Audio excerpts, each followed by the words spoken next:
সরকারি অনুদানের ছবি আঁখি ও তার বন্ধুরা কাজ চলছে জোরে সোরেই।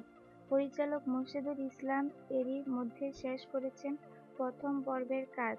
দ্বিতীয় পর্ব কাজ শুরু হচ্ছে আজ থেকে ঢাকার লালমাটিয়ার একটি স্কুলে। প্রথম পর্বের কাজ করার জন্য মোরশেদুল ইসলাম তার দলবল নিয়ে গিয়েছিলেন বান্দরবানে।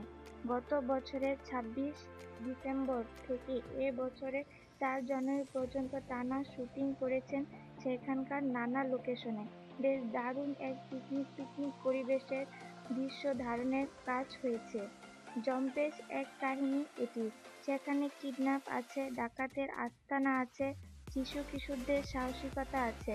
বান্দরবানের পর্বে ডাকাত সর্দার ভূমিকায় অভিনয় করেছেন খ্যাতিমান অভিনয়শিল্পী আর মনসুর। আঁখি চরিত্রে অভিনয় করেছেন ঈশা। এছাড়া প্রত্যাশা, আরিয়ানা, শাকিল, অন্যান্য অরিয়নসহ আরও কয়েকজন শুটিংয়ে অংশ নিয়েছে সেখানে। শুটিংয়ের সময় বাচ্চারা বেশ ক্লান্ত হয়ে পড়েছিল। দিন-রাত শুটিংয়ের ধকল সইতে না পেরে প্রত্যাশা অসুস্থ হয়েছিল। কিন্তু হাসপাতালের সেবা নিয়ে পরদিন থেকেই আবারও সে লেগে পড়ে শুটিংয়ে। লালমাটিয়ার দ্বিতীয় পর্বে শুটিংয়ে অন্যান্য সঙ্গে অংশ নেবেন তারিক আনম খান ও সুবর্ণা মুস্তাফা। এই ছবির যৌথ প্রযোজক মনন চরিত্র ও ইমপ্রেস টেলিফিল্ম।